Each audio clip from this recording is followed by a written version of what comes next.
Make no mistake. The title and thumbnail are both lies. I'll be honest, I don't think I really solved this game, but I did give it my best shot, so that's enough, right? Oh, I guess not. Anyways, in this video, I aim to solve the mysteries of I Want to Be a Game Dev, or Ew Bagged. Like, what happened to Chloe? How? Where are we headed? What is the secret behind Neku's life? And why did Emmy lose the popularity contest despite being the hottest character? Speaking of females, the Sonic universe might also be classified as hot chick heaven. Okay, but in all seriousness, let's get started. And I quote, "Insert yet another Matt Pat reference." Should be easy enough.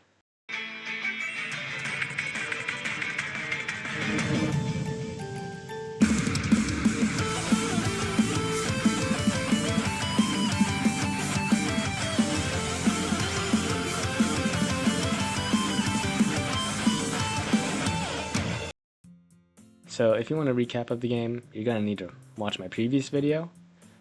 But the only thing that's really necessary to know is that at the end of the first act, once the game you made is received poorly, you get into a fight with Chloe, your love interest, who is erased from everyone's memory the next day. With that out of the way, let's get started with the main questions. Like, what happened, and how did it happen? To figure that out, we'll have to take a look at another mystery, one less blatant, but crucial to figuring out what actually happened. What is the truth behind Neku's life? At a glance, it doesn't even seem like a question. You play as Neku, sure, but he's not the silent protagonist. Neku's just a high schooler who wants to make a video game with his friends. However, I'm not quite so convinced. If you read through the store page for the DLC, you find this little note right here. Don your investigative hat and figure out the truth behind Neku's life. This immediately draws red flags, as if you've played the game, that ending sticks out not as a Neku problem, but as a Chloe problem. She is the one who is erased from the world, not Neku. Why would that be mentioned alongside the mystery of what went wrong? Because it was phrased that way, that means that what happened to Chloe is specifically tied into the truth behind Neku's life. And if that's the case, solving that can help us pick up the pieces the ending left behind. To figure that out, we need to take a look at the game itself. Somewhere around week 2 or 3, where Akane is showing your game to review, we see that a video plays in the maid cafe she works at. In it, there's a poem featured. Apparitions of these faces in the crowd, petals on a wet black bow. Accompanying this, there's a video playing. However, what's important right now isn't so much the poem or the video, but actually what happens afterwards. During the conversation with Akane you have about the poem, Neku asks what the video is, to which Akane says she doesn't know. However, at the end of the video, the credits for the animation play, and listed among the scribbled names is Neku Iwakura. But how? If Neku doesn't know about the video, he certainly couldn't have worked on it. Okay, while I was gathering the screenshots, I found that Neku described the video like reuniting with an old friend. This could, again, be foreshadowing Chloe, of course, but I got the impression that the story is actually a time loop. More info in the comments, probably, and can't really change the script. So the theory still stands. I'm gonna throw a third, smaller theory in the comments, probably, that it's all a time loop, because there's evidence for that as well. So yeah. But if he didn't, why would his name be there? Why would the names of everyone else be scribbled out? It's not like the world revolves around him, unless it does. We see in the store page that there is indeed a truth behind Neku's life, and it's so important that it's mentioned as a mystery alongside the obvious question of what happened at the end of the first act. Yeah, I'll just keep that stuttering. Because we know that there is a truth behind Neku's life, we can rule out the idea that there is no truth behind Neku's life. So, if there's more than meets the eye, what can we deduce? The phrasing says it's something behind Neku's life, not his experiences or about the current situation. So no, Neku most likely hasn't been dead the entire time like it's some kind of creepypasta.exe game, or that it was all a dream. The truth has to be behind Neku's life, and it has to be big/important enough to justify how he's able to both remember Chloe when even Britney can't, and how his name was written in the credits of the video he has no memory of. Going by that logic, we can reasonably assume two general theories, both of which rely on the same foundation, but can lead to wildly different directions. Neku is either A, the protagonist of the video game, in-universe, of course, or B, Neku is actually the developer of the game itself. And to be honest, it doesn't really matter, at least when it comes to figuring out what happened to Chloe and how it happened. All I really need to know is that, fundamentally, this is, in-universe, a video game.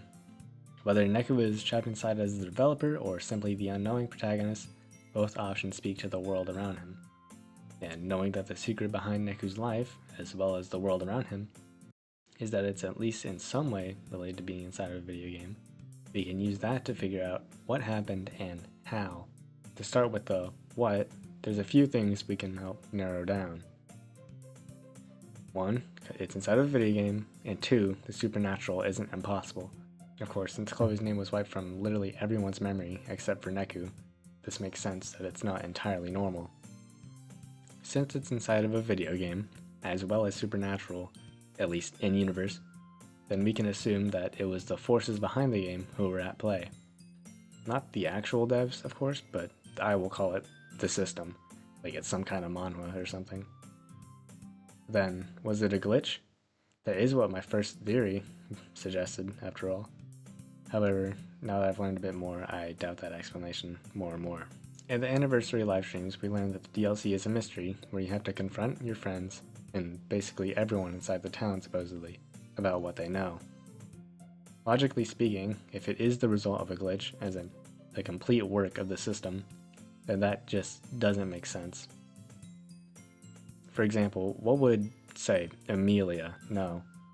Why would her clue be helpful if it's the work of a force she doesn't even know exists? Not to mention, in the most recent teaser, we know Neku himself thinks, "I know what you did." This implies it was the work of a character that we know. But why not just the system? Neku could be talking about, or to, the system, after all. However, that just most likely isn't the case, and for a pretty weird reason. It's just too boring and too easy to grasp. Think about it. Once you know that you're the protagonist, or the developer, Chloe glitching out just becomes an obvious answer. It renders whoever gives the clue as to Neku's life fundamentally the only answer necessary. Considering that Emmy, your teacher, is the only one with the knowledge of physics, she's most likely the one who gives Neku the complete clue that he's actually the protagonist. If Chloe just glitched out because, say, she wasn't the ideal love interest or something, according to the system, that just means the only mystery is about Neku's life, and that just can't be the case. So, all in all, it has to be the work of another character. The answer to what happened to Chloe is twofold. The character and the system were both the root cause.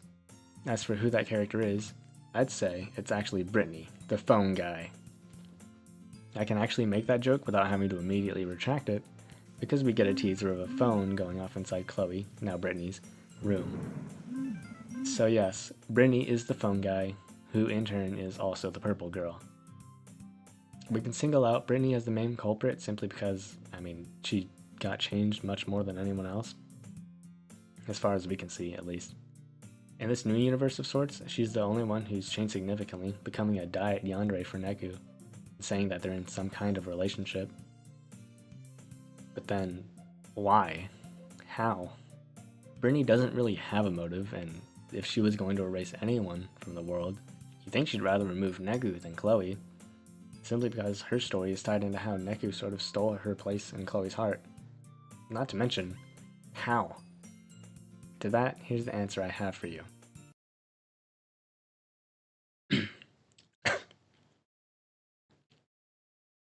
Yeah, I don't have one. I really am just gonna throw my hands into the air. I don't know how Chloe found out about the system, or whether or not the system mind controlled her, or whatever. All I really know is that she's the most likely culprit behind the "I know what you did" line, and that she has the system with her. We can assume that for one reason. You see, at the end of the game, you and the entire club meet up after school. Neku asks about Chloe, and everyone, including Britney, is confused. Soon after, Neku decides to go home, and he leaves first. However, while Neku's walking, ruminating on the new world he's inside, he remembers Chloe's house and immediately heads there. He goes inside Chloe's house only to find Britney. Even though he left first, even though the path home is a straight line from the school, despite the fact that he almost immediately booked it to Chloe's house in an incredibly open area, Britney got there before he did. So what? It's just a small error, right? Except it isn't. Simply because Neku can, specifically mentioned by the game, canonically teleport. So if Neku, as authorized to him by the system, can canonically teleport, who's to say Britney can't? It's not too much of a stretch to say she now possessed higher powers than the other characters, and is thus much more likely to be the character responsible for Chloe's disappearance. So that's two of the big questions out of the way. Neku's either the protagonist of the game or the developer of it, and Chloe was taken out of it by the system and Britney as well. That's the secret behind Neku's life, as well as the what and how of the equation. But that doesn't explain the why. Why? Why was Chloe taken out? What did she do wrong? Why did Britney have her personality change so drastically, suddenly developing interests she didn't ordinarily have? To answer that, there's something I've not mentioned up until this point. At the end of the game, once you get past the credits, you're greeted with this hex code. Deciphering it, it reads, "One general law leading to the advancement of all organic beings, namely, multiply, vary, let the strongest live and the weakest die." This quote comes from On the Origin of Species, which is a book written by Charles Darwin on evolution. In my previous video, I took this to speak thematically, that it referred to the ending where Neku would adapt as a game developer. However, I believe that's wrong. Instead, it refers to two things: the reason why Chloe was removed, and the truth behind Neku's life. In the quote, it essentially says that in order to advance, species would need to survive, multiply, and vary in their traits. What this means is that those with the advantageous traits would be the ones to survive, and thus be able to carry on. Those with disadvantageous traits would die out. Do you see what I'm hinting at? Chloe was erased from the game by the system because she possessed unfavorable traits. As a love interest, her getting into a fight with Neku made the game deem her as unfavorable and erased her as a result. It's also why suddenly Britney develops a love of anime. Neku likes anime, Chloe liked anime, but Britney never did. But now that Chloe's gone, the favorable traits she possessed as a love interest, sharing the same interest as Neku, was passed on to Britney. With that said, the quote comes from On the Origin of Species, a book which states that all species share a common ancestor. This in itself lends credence to the idea that Neku is either the developer or the protagonist. All characters in the game share a common ancestor, Neku. They were made either by him as the developer or for him as the protagonist. And knowing all this, we can guess the trajectory of the games moving forward. The ending is something I have ideas on, but I'm not fully sure about. Ultimately, however, I believe it ends with Chloe being removed for good. Remember the poem from earlier? It mentioned that the apparition of faces petals on a wet black bow. And what does Chloe wear on her head? A flower petal. The poem foreshadowed what was to happen to Chloe. However, it also featured a video in which a monster is slain.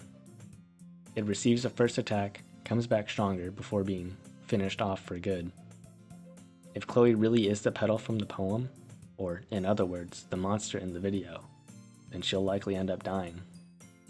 In fact, we can even use the developer hints for the sequel to suggest this. They mentioned that the future installment, which is a continuation of Neku's story, will feature more romances and feature a new art style. However, we see early on that Neku's love for Chloe isn't a choice. Regardless of player input, Chloe is the one Neku loves. But if Neku loves Chloe, how can there be more romances, plural? Sad to say, but Chloe's chances of making it out fully intact don't look so good. As for the sequel itself, remember how I said the two interpretations of Neku's secret can lead to different outcomes? This is where that comes into play. If Neku is the developer, then at the end of the first game, when Neku most likely breaks free from the virtual world, then the sequel is about him dealing with the real world, and is also a fun little explanation for the change in art style. It's more complex because, well, it's literally the real world. And if Neku is the protagonist, then the ending is most likely him dealing with the aftermath of discovering the truth, the art style reflecting that change in perspective. So, turns out that the truth behind the main character's life is actually pretty important. But hey, that's just a theory. So yeah, I'm pretty excited about the future sequel, plus the DLC, obviously. There's a good bit of stuff I didn't quite cover in this video, but I'll probably have it in the description, or comment, or whatever. I hope you enjoyed, even if I'm a lot less confident in this theory than I was with my first. Because, I mean, I don't know, man, when I was writing that first one, I'm like, man, this is a banger. Like, I really knocked it out of the park with this one. But now I'm like, this is the best I got. The best I got. But, oh well. It is what it is. Or I could, just be wrong on both. But, who knows. Anyways, thanks for watching. Make sure to like, comment, and subscribe.